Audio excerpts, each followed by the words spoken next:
The Russians have really stepped up over the last few days their attacks on the Kiev area. There were three successive waves over a couple of days. One was this wave with the 40 you mentioned, but there was a big wave of over 50 Iranian drones before that. And we've just seen another round of about 11 Iskander missiles. Clearly what the Russians are trying to do is to spook the Ukrainians before they launch their counteroffensive. I'm pretty sure at this point in the war that is not going to work against the Ukrainian leadership.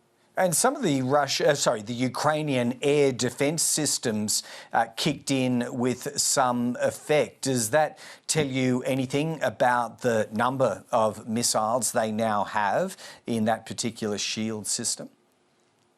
Well, it tells us a few things. The Ukrainians have consistently improved and adapted their air defence since the beginning of the war. In the first 6 months of the war, they were probably shooting down 10 to 20% of Russian missiles. They're now shooting down over 90%. So this is a clever system that's been knitted together with Soviet and very modern weapon systems from the West. It also involves people phoning missiles in and the adaptation of other systems. So they've come a long way in the last 15 months. Yeah, it's pretty nimble when you think about the compressed time you've got to operate these things in. Now, for their part, Mick, Ukrainian forces appear to be showing a great deal of patience in launching their long-anticipated offensive. What improves for them by waiting so much longer? Why are they waiting so long? Well, there's a few considerations here. Timing is also very important, these kind of operations. Firstly, the weather. They want to make sure that the ground is as dry as possible for cross-country mobility, trucks and tanks and these kind of vehicles. Secondly, they want to make sure the Russians continue to bludgeon away around Bakhmut a bit. They're still doing a bit of that.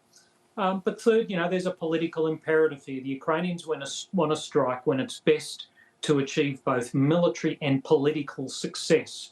So, they built this large striking force of, at least 12 brigades, potentially more, and they want to use it at its most devastating time. And is there anything from their public utterances that says to you, Mick, that day, that appropriate time is imminent or fast approaching?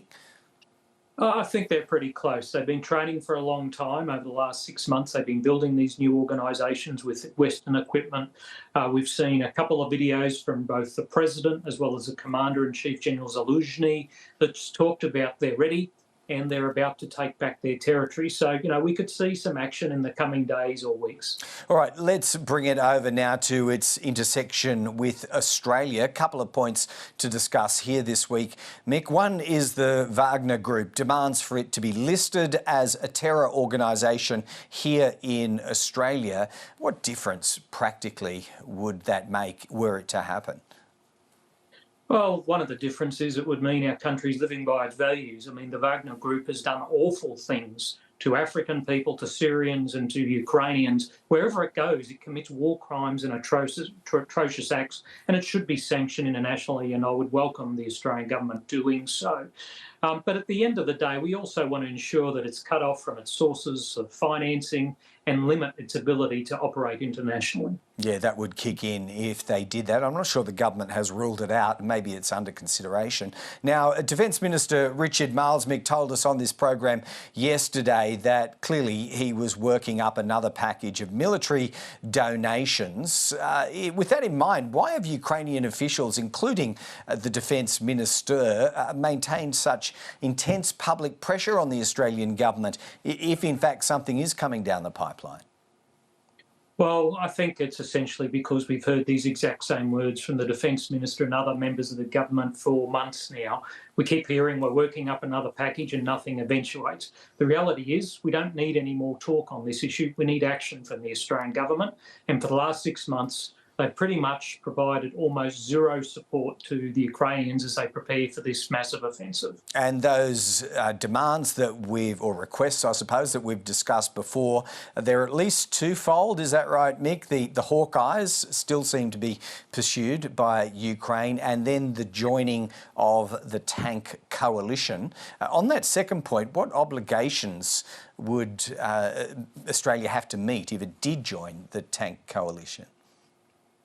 Well, first and foremost, we'd have to get permission from the United States to transfer those M1 tanks to Ukraine. But given the United States is also transferring M1s, I don't think that would be a significant issue. It just would be a timing about when we get our new tanks, which is pretty imminent. But there's other things we can do. We can send Bushmasters, we can send our ambassador back to Kiev when 60 plus countries already have, and we should be sending high level visits, including ministers, to visit Kiev and show our support directly.